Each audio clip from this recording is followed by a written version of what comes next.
Hey everyone, in today's video, we're diving into the upcoming weather pattern and taking a look at colder temperatures expected over the next few weeks. There are signs that we may start warming by mid-March, although I've experienced similar forecasts during winter before, and on one occasion when early February looked warmer a few weeks out, I was right, at least for a little while. We could be right or wrong this time, but both the models and the National Weather Service indicate a warming trend toward mid-March. That said, colder conditions are expected beforehand, along with snow opportunities and some potential for severe weather. Let's break down the overall upcoming pattern 6 to 10 day outlook, February 28th to March 4th. We see overall warmer temperatures prevailing not only in the western states, but also extending into the central states, making it very warm overall. In contrast, colder temperatures are forecast for much of the mid-Atlantic and Northeast.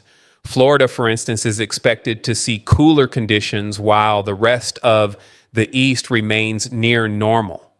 Precipitation should also be near normal, with most activity centered in the central states and a bit in the West. 8 to 14 day outlook, March 2nd to March 8th. This outlook reveals a cooling trend for the West, which typically encourages warmth to move into the East soon after. After the first week of March, cold air is likely to linger over the mid-Atlantic and Northeast, but this may change shortly. Precipitation is expected to increase for much of the East, especially along the coast, with the potential for clipper systems to roll through, leading to above-average precipitation in several areas. A new 3 to 4 day outlook released yesterday also shows cooler temperature anomalies over the West. Meanwhile, warmth is spreading eastward, particularly in the central states and much of the Southeast, with equal chances in the mid-Atlantic and Northeast. I suspect these regions could end up considerably warmer, especially as a negative PNA pattern develops out west, meaning colder temperatures there and overall warmth in the central and eastern states. Precipitation during this period is expected to be above average across much of the east and northwest. Recent temperature trends, looking at the past 20 days, February 2nd through 22nd, cooler temperatures have prevailed, especially in the northwest and much of the north central states. The Ohio Valley and northeastern states have also experienced a colder than normal February overall. While the Southeast has held on to some warmth, recent colder spells suggest that it may cool off as well, contributing to an overall colder February. In contrast, the West, and particularly the Southwest, has been noticeably warmer. 90-day overview. Here's a look at the past 90 days, which largely reflects this winter so far, including some late November data. Although this could evolve slightly over the next week as we near the end of meteorological winter, we can already see some trends. The Southwest has been warm, not entirely consistent with a positive PNA pattern, while Western Canada and the southwestern states have experienced above average temperatures with cooler conditions in between.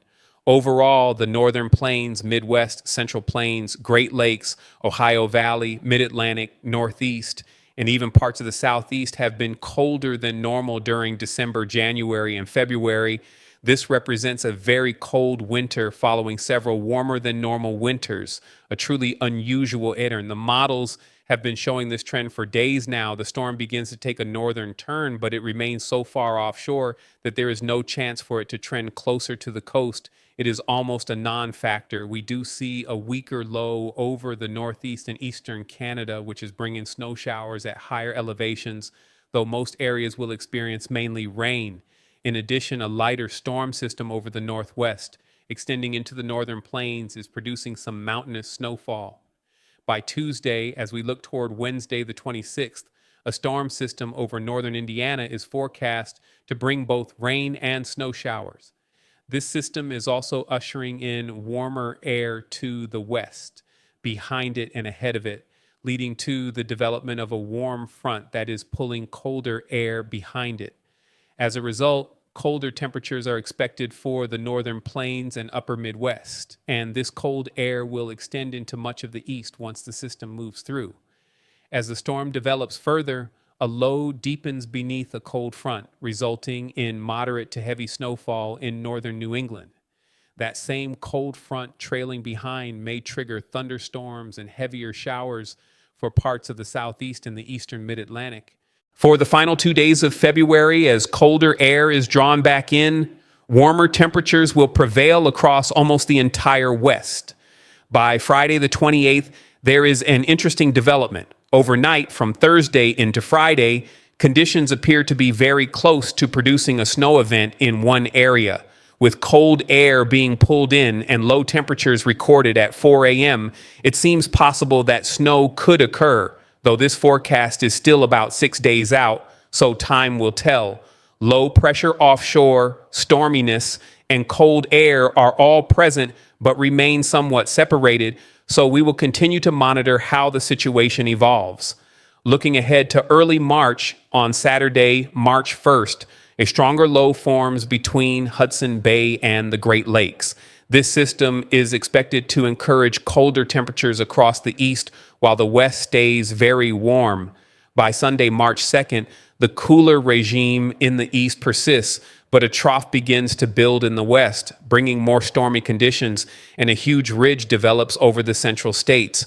This pattern will result in cold, snowy weather in the west, drier and slightly warmer conditions in the central states, and cooler conditions in the east, although it is likely that the west will be colder than the east by that point. On Monday, March 3rd, a more substantial storm system begins developing just to the east of the Rockies. The jet stream is quite volatile at this time, featuring a prominent double-dipping trough, one for the west and a smaller one for the east, along with a likely warm front to the east of the low. This warm push in the east, combined with a cold front allowing cold air to dive southward in the west, will set the stage for rising thunderstorms across many areas. With very humid and warm conditions, these storms could even become severe, especially by Tuesday. For example, near Iowa and Illinois, a cold front dragging through with rising storms indicates the potential for a thunderstorm event or even severe weather during early March. In the Midwest, the event appears to be mixed, with some areas possibly experiencing a snow system. By Wednesday the 5th, although this forecast is more than 10 days out and should be taken with a grain of salt, heavier showers and thunderstorms are expected along the entire eastern seaboard. With a low near the Great Lakes at 985 millibars, significant snowfall is anticipated over the upper Midwest and Great Lakes region. On Thursday, March 6th, much cooler temperatures are forecast to move in across much of the east, while conditions remain slightly warmer in the west. The pattern becomes fairly flat, a bowed down large trough. As we move toward Friday the 7th, similar conditions persist, and through the 9th, a low develops over Texas, bringing snowfall to far southern areas across the plains and deep south. There is even a hint of a nor'easter offshore of New England. However, since this feature is forecast at hour 360, it should be taken with a grain of salt. The GFS model does show colder conditions toward the end of this run, so we will have to see how it develops. Finally, looking at the critical dates after the current activity, a cold front from Thursday into Friday intensifies slightly along the eastern seaboard, although this system does not produce snow. It's just a close call. Meanwhile, a clipper system is forecast to move down into the northeast, which is definitely something to watch. Additionally, a lower mid-Atlantic storm system, with its center of low pressure located further back, may bring wintry weather to those areas. The main story remains the massive storm out west, which continues to dominate these model runs. Model guidance for the coming days: for now, expect cooler conditions, but an overall warming trend is on the horizon along with increased storm activity. Tonight will be quiet, but tomorrow, Sunday, a storm system is forecast to move into the northwest, bringing snowfall to the northern Rockies and rainfall to many coastal areas. Additionally, a Gulf system is currently positioned south of Louisiana. If the jet stream were to dip far enough south, it could connect with this system and trigger a winter storm. However, the jet stream is instead meandering further north, so they remain disconnected. Moving into Monday, the 24th, this low shifts more over Florida while the jet stream stays well to the north. Another storm system may approach the northwest, and a very strong system near Hudson Bay in Canada is expected to bring snowfall primarily to Canada. These are some of the main North American systems to watch by Tuesday afternoon. This moves up, bringing the Midwest some snowfall and also affecting the Northeast on the warmer side. Then we end up with an up and down East Coast thunderstorm event for early March. Just like the European model shows, this event also pulls in cold air. Even on this frame, look at Thursday the 6th. We are seeing snowfall for the Ohio Valley, Mid-Atlantic, and Northeast, mostly in the interior areas. And it's pretty telling. Next, storm systems are rising from closer to the Gulf. Although this is 384 hours out and the likelihood of it occurring exactly as forecast is very low, we do see a true nor'easter developing with 987 millibar conditions, bringing heavy snowfall to the Ohio Valley, Mid-Atlantic, and even southern New England, along with a more significant storm system for the Northwest. At this point, it appears that warmer air may start moving in, primarily due to the cool down and snowy conditions in the Northwest. I really feel like we're warming up after this period.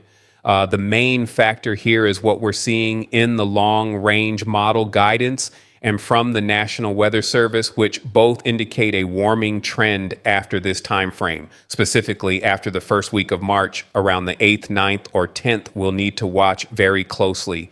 Our next video update will be tomorrow morning, so make sure you're subscribed to the channel. There's also a slight chance that we'll go live tomorrow, so stay tuned.